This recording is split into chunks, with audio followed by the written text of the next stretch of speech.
Hi everyone. आज हम समझेंगे सेक्शन 11 ऑफ सीपीसी जो कि रेस जुडिकाटा के बारे में बात करता है। आई होप आपको अभी तक जितने हमने टॉपिक समझे होंगे वो अच्छे से समझ आ रहे होंगे। अगर किसी में भी डाउट होगा तो आप मुझसे क्वेश्चन पूछ सकते हैं। हम बहुत ज़्यादा डिटेल में नहीं, लेकिन हम इतनी चीज़ें कर लेते हैं कि अगर आप इनको अपने एग्जाम में यूज़ करते हो, चाहे वो जुडिशरी के एग्जाम हो या आपके एलएलबी के एग्जाम हो, तो आपका आंसर जो है एक परफेक्ट आंसर होगा अगर आप ये सारे पॉइंट्स कवर करोगे। जैसे अभी हमने सेक्शन 2, उसके बाद सेक्शन 9, सेक्शन 10 कवर किया। अगर इन चीज़ों को आप लिखोगे अपने एग्जाम में तो आपको पूरे मार्क्स मिलेंगे, चाहे आपके जुडिशरी के हों या एलएलबी के हों। मैंने सारे पॉइंट्स कवर किए हैं, वो आपको पूरे हेल्प करेंगे। चलिए अब हम समझते हैं रेस जुडिकाटा को। देखिए रेस जुडिकाटा जो है दो वर्ड से मिलके बना है, रेस प्लस जुडिकाटा, है ना। सिंपल सा हमें समझ आ रहा है कि रेस प्लस जुडिकाटा। तो रेस का मतलब क्या होता है? रेस का मतलब होता है डिस्प्यूट। क्या होता है? डिस्प्यूट। और जुडिकाटा का मतलब क्या होता है? डिसाइडेड। तो हमारा रेस जुडिकाटा वर्ड का मतलब क्या निकल रहा है? Dispute decided. ये हमारा जो डिस्प्यूट है वो क्या हो गया है? डिसाइड हो गया। एक बार हम थोड़ा सा यहाँ से समझते हैं, then we will go to direct as well, कि आपको वहां से भी समझ आ जाए। अब देखो ये जो हमारा रेस जुडिकाटा है ना, ये जनरली आपको बता दूं क्या बोलता है। ये आपको इतना सा बोलता है कि अगर आपका एक सूट एक जगह पे डिसाइड हो गया है सेम पार्टीज के बीच में ऑन सेम टाइटल, तो आप उसी सेम टाइटल के लिए दूसरी जगह सूट फाइल नहीं कर सकते। ठीक है, वो आपको रोकता है। आप इंस्टीट्यूट नहीं कर सकते दूसरा सूट।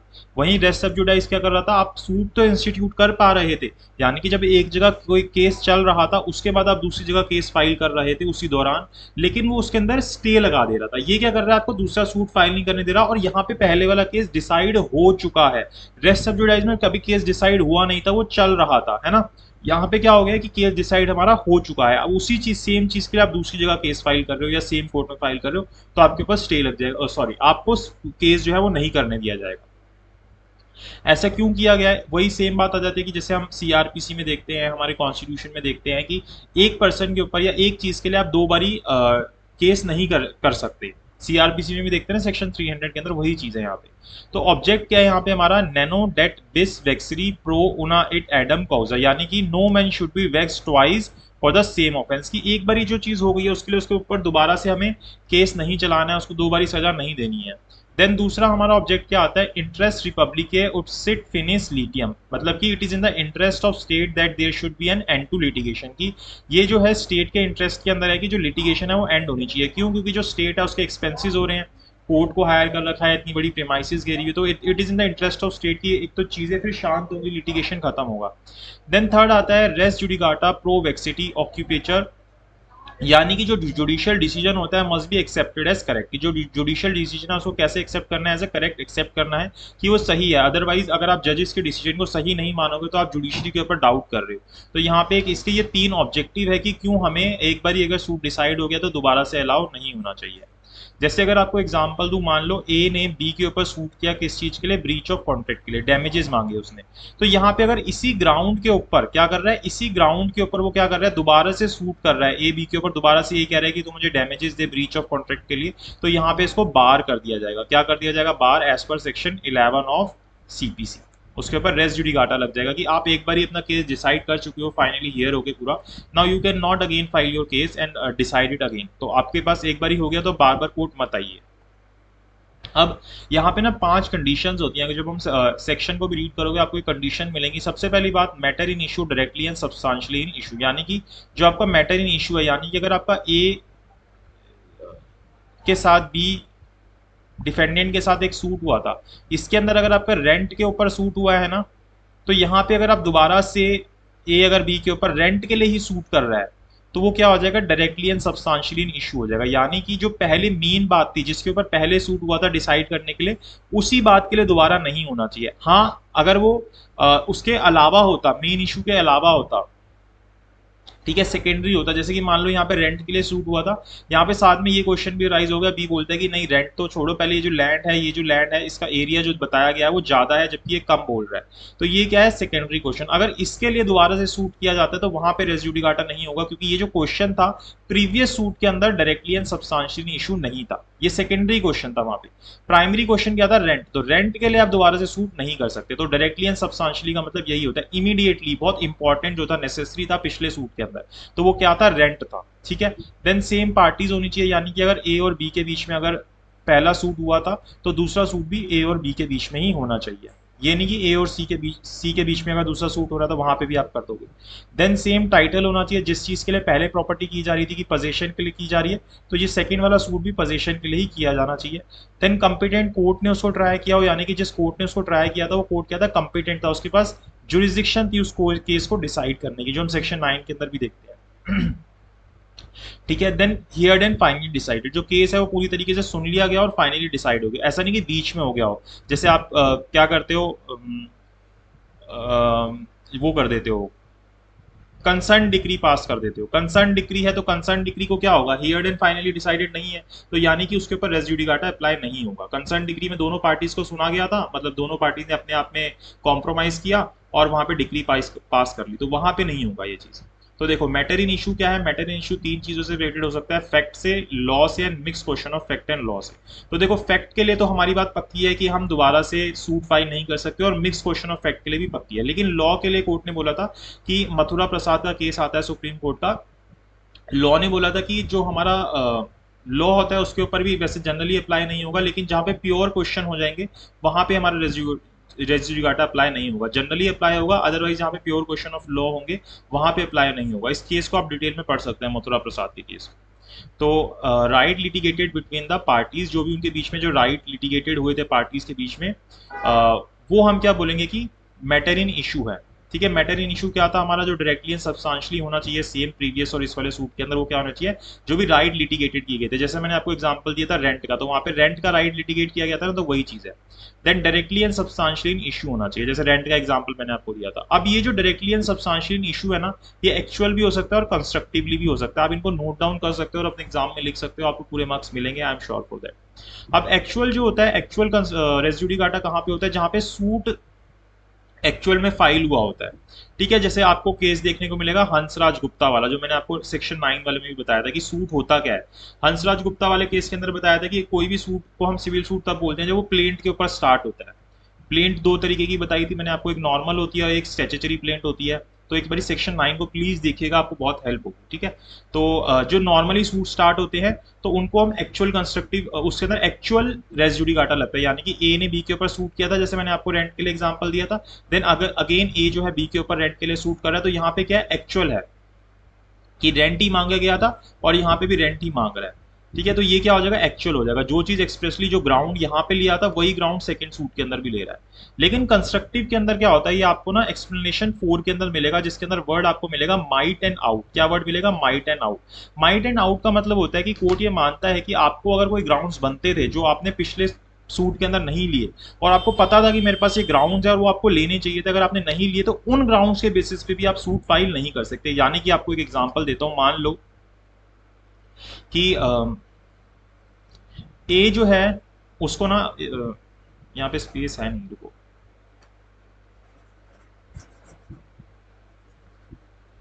चलो ऐसे समझा देता हूँ। ए जो है ना, ए जो है वो बी के ऊपर सूट करता है, मतलब ए जो है वो क्या होता है, डीआईजी होता है, और बी ना सब इंस्पेक्टर होता है। ये केस के फैक्ट्स है, ये केस भी आप देख सकते हो, नवराज हंस वाला केस है।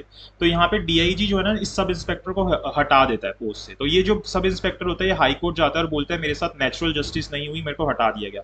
हाई कोर्ट बोलता है नहीं नहीं, तेरे साथ नेचुरल जस्टिस हुई थी और तेरे को सही हटा दिया गया। तो ये किसका ग्राउंड था, क्या, नेचुरल जस्टिस नहीं हुई। फिर बी जो है ना दोबारा से हाई कोर्ट जाता है, दोबारा हाई कोर्ट जाके बोलता है कि मेरे को आईजी ने अपॉइंट किया था, डीआईजी ने नहीं किया था, तो मेरे को डीआईजी नहीं हटा सकता।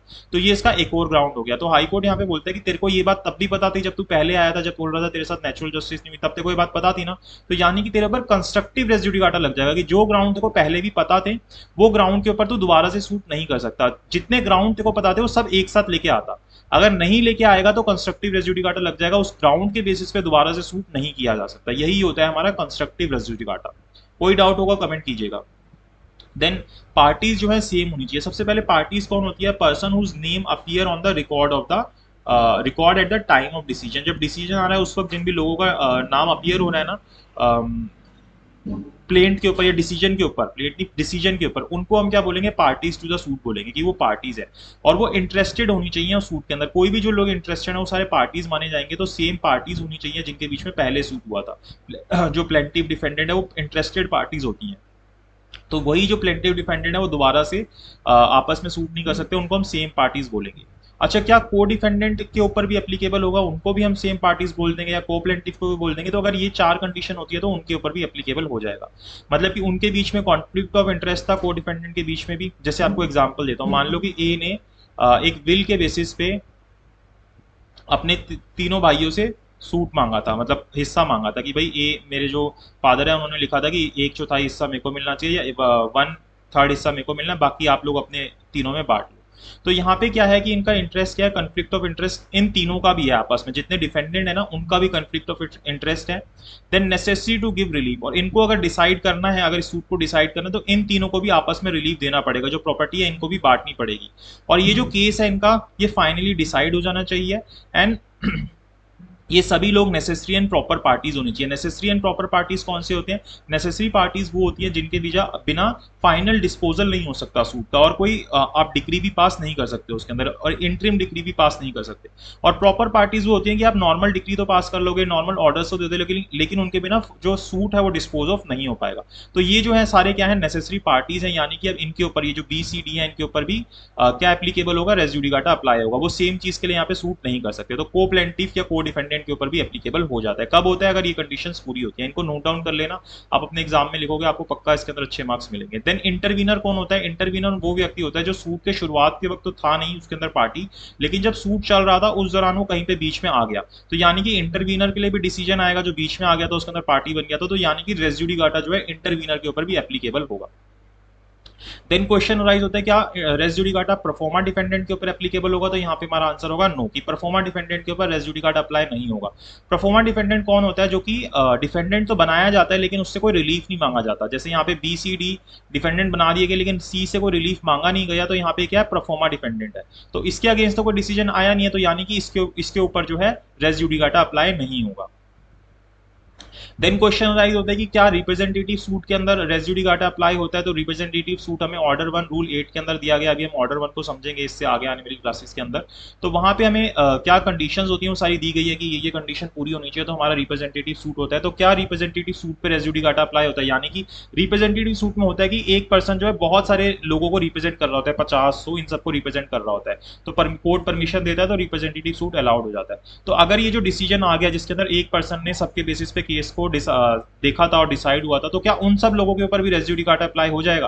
तो यस, इसका आंसर है कि उन सब के ऊपर भी रेस जुडिकाटा अप्लाई हो जाएगा। एक्सप्लेनेशन 3 में बोलती है, 6 हमें बोलती है कि यस उनके ऊपर भी अप्लाई हो जाएगा। तो यहाँ पे लेकिन 4 बातें होनी चाहिए कि जो राइट क्लेम बाय वन और मोर ऑफ पर्संस, की जो राइट है वो एक या से ज्यादा लोगों ने मांगे गए हों। देन पार्टीज का नाम ना लिखा गया हो, ठीक है। जैसे वहां पे होता क्या है कि represent a represent creditors of defendant का नाम आ जाता है, बी बी या सी कुछ भी आप ऐसे लिख सकते हो, A represent creditors of B. तो यहाँ पे अब यहाँ पे सबके नाम नहीं लिखे गए थे, तो वही चीज होनी चाहिए कि जितनी भी बाकी 50-60 जितने लोग थे उनके नाम ना आए हों। लिटिगेशन कंडक्टेड बोनाफाइड, की जो लिटिगेशन है वो कैसे हुआ हो, बोनाफाइड हुआ हो, और जितनी ऑर्डर 1 रूल 8 की कंडीशन थी वो सारी पूरी की गई हो। तो ऐसी चीज होगी तो रेस जुडिकाटा रिप्रेजेंटेटिव सूट पे भी एप्लीकेबल होगा। कोई डाउट होगा कमेंट कीजिएगा, और बहुत ज्यादा डिटेल में समझना है तो आप अनअकैडमी को ज्वाइन कर सकते हैं। ठीक है, मैं आपको यहाँ पे अनअकैडमी की इन्फॉर्मेशन दे देता हूँ। आप क्या कर सकते हैं कि आप जुडिशरी के लिए अनअकैडमी ज्वाइन कर सकते हैं। वहाँ पे मैं भी टीच करता हूँ। आप मेरा कोड यूज़ कर सकते हैं कुशांक 10, आपको सब्सक्रिप्शन के अमाउंट पे 10% ऑफ मिल जाएगा, और आप फ्री लाइव क्लासेस भी एक्सेस कर पाएंगे। एक बार ही करके देखिएगा, वहाँ पे आपको सच में जो फ्री लाइव क्लासेस हैं वो भी अच्छी लगेंगी। Then you can join for subscription. Then you will compete with 1000 of aspirant and stand out from the crowd. जितने भी हमारे टॉपिक्स हैं जो जुडिशरी में आते हैं वो सब हम कवर करेंगे। अगर आप प्लस सब्सक्रिप्शन लेते हो तो आपको India's best educator, interactive live classes, live test and quizzes and structure courses and PDFs मिलेंगे। तो यहाँ पे फ्री टेस्ट सीरीज है, अगर जो बच्चे आरजेएस एचजीएस दे रहे हैं उनके लिए ये है, जो 24 अक्टूबर, 31 अक्टूबर, 7 नवंबर को अलग अलग डेट पे एग्जाम होंगे, तो आप ये अटेंड कर सकते हैं। मेरा कोड यूज़ करके कुशांक 10, आपको वहाँ पे फ्री टेस्ट मिल जाएगा ये, ठीक है। देन यहाँ पे रैपिड रिवीजन सीरीज है, और आपको एक्सपर्ट गाइडेंस मिलेगी। अलग अलग बैचेज हैं जो कि आप ज्वाइन कर सकते हैं, और अपने बैचेस को आप चेंज भी कर सकते हैं आपको लगता है तो। देन यहाँ पे मॉक टेस्ट होते हैं आईपीसी, सीआरपीसी, सीपीसी और एविडेंस एक्ट के, हर एक मंडे, ट्यूसडे, वेडनेसडे और थर्सडे को सुबह 9 बजे, और उनका डिटेल एनालिसिस होता है हर एक सैटरडे, संडे शाम को 7 बजे। देन यहाँ पे सब्सक्रिप्शन का अमाउंट है 1 मंथ की लोगे तो 6800 रुपीज़ है, और 24 मंथ की एक साथ लेते हो तो आपको 2200 रुपीज़ पड़ेगा। उसके ऊपर आपको 10% डिस्काउंट मिल जाएगा अगर आप मेरा कोड यूज़ करोगे कुशांक 10, ठीक है। चलो अब हम आते हैं अपने टॉपिक के ऊपर। तो ये बात होगी। अब देन आता है हमारा जो टाइटल है वो सेम टाइटल होना चाहिए, जो पिछले सूट के अंदर टाइटल था वो उस टाइटल यहाँ पे भी होना चाहिए। ये हाँ, ये पेन आई थिंक काम नहीं कर रहा।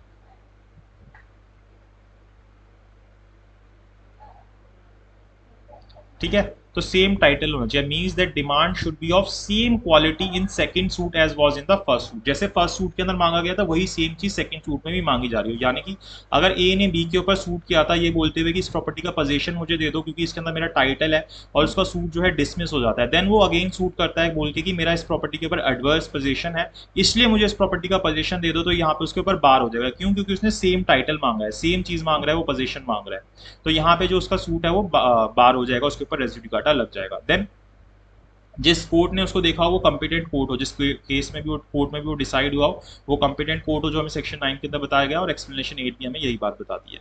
देन वो जो केस है हमारा हियर्ड एंड फाइनली डिसाइडेड हो, उसको पूरी तरीके से सुना हो, कोर्ट ने अपना जुडिशियल माइंड लगाया हो उसको सुनने के अंदर, और मेरिट्स के ऊपर उसको सुना हो। जैसे कोई कहीं पे सीपीसी कुछ बोलता है कि ये केस इस तरीके से डिसाइड हो जाए, या जैसे कंसर्न डिग्री आ जाती है कॉम्प्रोमाइज होके, तो वहां पे जो है ये अप्लाई नहीं होगा। क्यों? क्योंकि वहां पे कोर्ट ने अपना जुडिशियल माइंड नहीं लगाया था, पार्टीज आपस में गई थी और उन्होंने आपस में ही बोला कि समझौता कर लिया कि हम ये चीज करते हैं, और कोर्ट में आके बता देते हैं, कोर्ट जजमेंट पास कर देता है। तो वहां पे फिर हमारा रेजिड्यू काटा नहीं होगा, क्योंकि कोर्ट ने उसको हियर्ड एंड फाइनली डिसाइड नहीं किया। ठीक है, और मेरिट्स के ऊपर भी उसको सुना नहीं किया था, तो वहां पे नहीं हुआ। अगर ये 5 बातें होती है तो आपका रेजिड्यू काटा अप्लाई होगा, अदरवाइज अप्लाई नहीं होगा।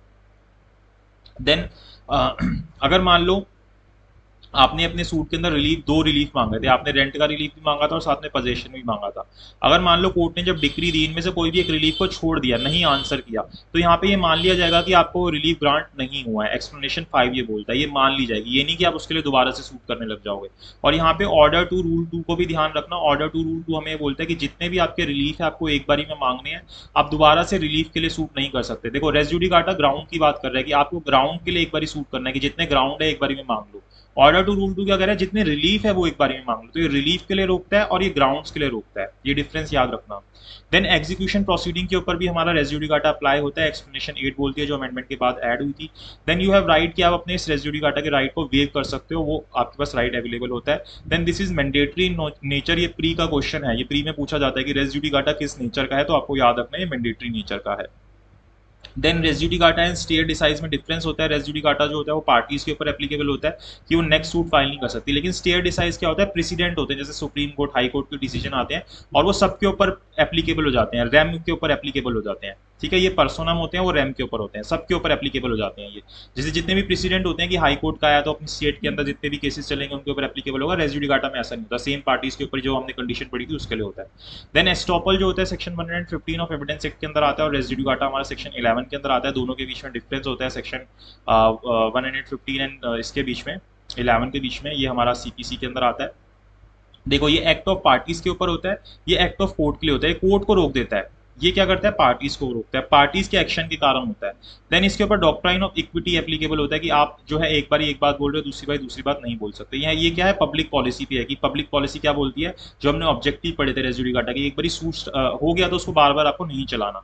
Then shuts mouth of party, ये पार्टीज के माउथ को शट कर देते हैं कि भाई आप एक बार बात बोल दिया, क्यों आप वो कर रहे हो। ये जुरिडिक्शन ले जाता है कोर्ट की, आप सूट ही नहीं कर सकते, कोर्ट के पास जुरिडिक्शन ही नहीं है। यहाँ तो कोर्ट सूट कर लोगे आप, लेकिन यहाँ पे आपका माउथ बंद हो जाएगा, कि जैसे कंसर्न डिग्री में हो जाता है।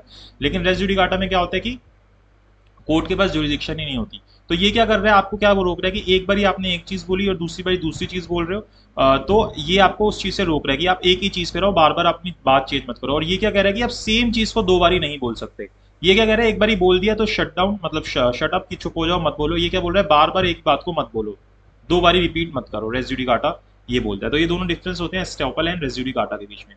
Then res judicata and withdrawal of suit के बीच में डिफरेंस होता है। रेजिड्यू काटा हमारा सेक्शन 11 के अंदर आता है, एंड विड्रॉल ऑफ सूट हमारा ऑर्डर 23 के अंदर आता है। यहाँ पे हम क्या करते हैं? विड्रॉ कर लेते हैं अपने सूट को, मतलब कि जो प्लेंटिव होता है उसके पास ये राइट होता है कि अपने सूट को कभी भी अबेंडन कर सकता है, खत्म कर सकता है। तो अगर ये जो राइट है वो दो तरीके से यूज करता है, कि with the leave of court and without leave of court to file fresh suit.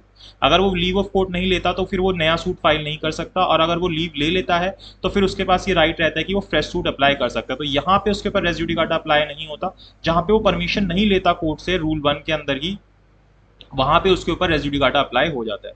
Then res judicata and lis pendens. Lis pendens हमें section 52 of transfer of property act के अंदर देखने को मिलता है। ये क्या होता है कि जैसे मान लो ए का बी के ऊपर सूट चल रहा है प्रॉपर्टी को लेके, देन बी जो है बीच में प्रॉपर्टी सी को सेल कर देता है। तो लेस पेंडिस क्या बोलता है कि अगर जो भी इसका डिसीजन आएगा ना वो सी के ऊपर फाइनल होगा। लेकिन रेस जुडिकाटा और लेस पेंडिस की अगर बात होगी तो रेस जुडिकाटा प्रिवेल कर जाएगा। यानी कि मान लो कि ये ऐसी सिचुएशन चल रही होती, इसी बीच वो क्या करता, सी जो है बी के ऊपर सूट कर देता और ये जो डिसीजन आ जाता है कि ये प्रॉपर्टी बी की है। तो अब मान लो बाद में जो इनके बीच का केस चल रहा था उसमें जो भी डिसीजन आएगा तो ए जो है सी के ऊपर ये सूट करके नहीं बोल सकता था कि ये प्रॉपर्टी मेरे को वापस दिलाई जाए। क्यों? क्योंकि यहाँ पे इस सूट के अंदर डिसीजन आ गया था कि ये प्रॉपर्टी बी की है। तो यहाँ पे रेस जुडिकाटा लग जाएगा कि एक बार केस डिसाइड हो गया कि प्रॉपर्टी किसकी है, तो अब ये ए जो है इससे प्रॉपर्टी मांग नहीं सकता। ठीक है, तो जहाँ पे रेस जुडिकाटा लेस पेंडिस एक साथ आएगा वहाँ पे रेस जुडिकाटा प्रिवेल कर जाएगा। कोई भी डाउट होगा कमेंट बॉक्स में कमेंट कीजिएगा, और बहुत ज्यादा डिटेल में पढ़ना हो तो यू कैन ज्वाइन अनअकैडमी। लेकिन यहाँ पे मैंने सारी चीजें कवर की हैं, अगर आप ये अपने एग्जाम में लिखते हो तो आपको पूरे मार्क्स मिलेंगे। इसके अलावा कोई डाउट होगा तो कमेंट कीजिएगा। आप मुझे इंस्टाग्राम पे फॉलो कर सकते हैं, @कुशांग एम के नाम से मिल जाऊंगा। ठीक है, यूट्यूब पे आप मुझे देख रहे हैं, मेरे चैनल को सब्सक्राइब जरूर कर दीजिएगा कुशांग मित्तल को, और आप मुझे फेसबुक पे भी बात कर सकते हैं, कुशांग मित्तल के नाम से ही मिलूंगा। तो चलिए, thank you so much for watching this video. I hope आपको चीज़ें समझ आई होंगी। अगर आपको कोई भी डाउट होगा तो आप मुझे पूछ सकते हैं। ठीक है।